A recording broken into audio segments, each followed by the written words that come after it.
Baik Kak, selamat sore. Perkenalkan, nama saya Muhammad Ransya.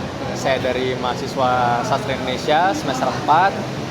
Hari ini saya mau wawancara Kakak mengenai dasar-dasar jurnalisme atau jurnalistik yang emang ada di mata kuliah jurnalistik Kak. Kayak gitu. Berkenan saya ingin bertanya, boleh Kak? Boleh. Oke. Mungkin pertanyaan pertama, sudah berapa lama sih Kakak menjadi seorang reporter, khususnya reporter di IDN? Kalau gua jadi jurnalis ya, lebih tepatnya jadi jurnalis tuh dari semester 2 kuliah berarti di tahun 2015. Oh, berarti dari Kakak semester 2 Kak? Iya, waktu itu gue ikut program magang di beberapa media, Oke. media lokal di Banten. Terus dari situ akhirnya gue yakin gitu, Ya. kayaknya menarik ini jadi jurnalis, sampai akhirnya gue beberapa kali sebelum menjadi reporter tetap ya atau karyawan tetap di IDN Times, gue sempat jadi kontributor. Oke. Jadi dibayar per tulisan gitu, dibayar per berita di beberapa media nasional juga, sampai akhirnya 2019 itu di bulan Maret kalau nggak salah. Maret. Maret gua bergabung di IDN Times. Tahun berapa tuh Kak, kalau boleh tahu? 2019. 2019. Bulan Maret. Itu pas Kakak lulus kuliah kah atau Enggak, gimana? gua masih Oh, masih mahasiswa. Oh, oke. Gua ya Baik. mungkin karena itu kali ya, gua sambil kerja jadi agak telat untuk lulusnya Oke. itu. Oke. Baik Kak, mungkin pertanyaan nomor 2. Ini pernahkah Kakak pergi ke luar negeri untuk mencari sebuah liputan semenjak di IDN ini? Belum, sejauh Belum ini ya? belum. Tapi kalau ke luar pulau, kayak Oke. terakhir ke Ternate, Belitung, Oke. gitu. Tapi memang beberapa kali gue ditawarkan sih sama kantor. Terakhir tuh ke mana ya, kalau nggak salah ke Cina. Oh, ke Cina? Tiongkok ya, ke Oke. Cina. Tapi karena kendala visa waktu itu gue nggak ikut. Tapi ada sih peluang itu beberapa tahun terakhir, tapi gue nggak ambil. Oke. Karena bukan karena apa ya, itu karena untung-untungan juga sih kalau berangkat Untung-untungan? ke luar negeri. Oh, Ya, oke. jadi belum untung aja. Oke. Oh, jadi ada seleksian gitu Kak? Apa kayak Enggak, gimana? ditawarin Oh, biasanya. ditawarin. Oke. Ada yang gua nggak mau, ada yang karena gua mau tapi Kendala visa kendala ya? teknis ya, Oke, visa oke, kayak oke, gitu oke, nggak- oke. nggak- Kendala teknis. nggak selesai gitu. Baik. Oke Kak. Baik, untuk pertanyaan ketiga, itu adakah pandangan dari orang di sekitar Kakak nih mengenai menjadi seorang reporter? Ya. Kayak gitu. Ada nggak Kak pandangan dari orang atau mungkin teman Kakak, kerabat, kenapa sih jadi reporter kayak gitu? Oh iya. Gua itu anak desa ya. Oke. Gua orang Bogor, Oke. satu desa di Ciseeng gitu. Oh, Kakak Ciseeng? Iya, Ciseeng. Oh, oke. Tapi gua semenjak kuliah memang nggak tinggal di kampung gitu. Baik. Walaupun dekat, gua tinggal di Iya. Papua. Rantau lah gitu. Iya.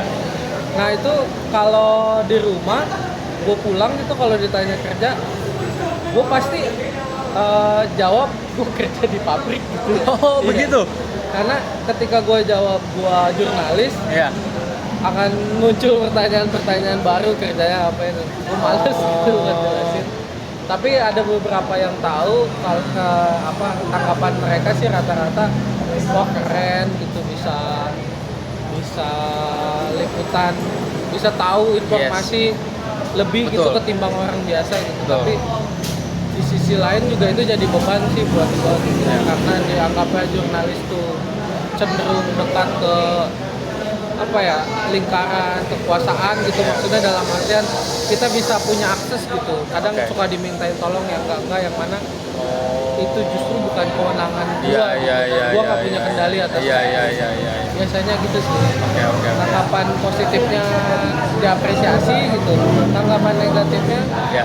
beberapa tuh justru ya memanfaatkan lah. Oh, memanfaatkan. Bantu dong, Iya. beritain, bantu dong viralin. Ya, liputin atau apa begitu Iya, kayak. padahal kan nggak semudah itu. Iya benar-benar dengan apa namanya kebutuhan pribadi mereka kayak gitu kayak Karena kan kerjaan kita juga udah ada rule-nya, udah ada ya SOP-nya ya. SOP-nya harian tuh apa Oke. mau garap apa kayak gitu. Oke. Baik, ini yang terakhir nih Kak, kayak gitu. Bagaimana Kakak tadi mungkin udah diceritain kali ya untuk pertanyaan tadi, cuma mungkin agak lebih jelasnya aja. Tahap-tahapnya apa sih Kak biar Kakak tuh cara masuk di IDN ini seperti apa tahap-tahapnya? Yang pasti lu harus punya basic menulis berita. Oke. Ini bukan hanya di DN ya, tapi di semua media nasional. Oke. Ini konteksnya media nasional ya. Ya. Karena rata-rata media nasional itu mau menerima lu sebagai jurnalis, karyawan gitu. Ya. Saat lu udah bisa nulis Ya, gitu. intinya Mereka bisa nggak mau nulis ya. ngajarin ya itu sih satu. Oke. Kedua, lu sering tips buat lu ya, lu sering ikut kegiatan semacam workshop. Itu kan sering tuh kegiatan-kegiatan workshop atau komunitas-komunitas yang dibuat Oke. oleh media gitu. Kayak IDN Times tuh punya community writer di Banten ada pun beberapa ada setahu gua yang ikut community writer. Ya. Jadi ketika lu di community writer, lu bukan hanya dapat ilmu gitu Yes, ya, betul. workshop segala macam, Betul. tapi lu punya jejaring Iya. gitu. Ketika nanti lu niat gitu untuk jadi jurnalis penulis, lu udah tahu harus menghubungi siapa Iya. gitu. Intinya kayak Kakak tadi gitu ya, Iya. sebelum awal cerita tadi ya. Iya, betul. Masuk-masuk, magang-magang Iya, apa ikut segala program macam. magang gitu. Intinya itu sih. Oke. Terus ya paling ikutin aja ininya apa misal medsosnya gitu, Iya. medsos yang ada lowongan nih Iya. gitu. Ketika lu yakin udah punya basic nulis gitu, Yes. punya kemampuan menulis Iya. dan lu yakin akan terjun ke dunia jurnalistik, Yes. ya lu juga jangan kudet gitu. Lu Iya. harus update terus. Harus update terus ya. Iya. Karena emang jadi reporter ya begitu Kak ya. Ya, poinnya Tuntutannya. skill, jejaring, Oke. sama lu tuh harus update soal informasi Baik. lowongan kerja dan sebagainya. Oke. Oke guys, jadi segini saja liputan dari saya dan bersama Kak siapa Kak? Bang. Kak Iqbal kayak gitu. Oke baik, sekian terima kasih.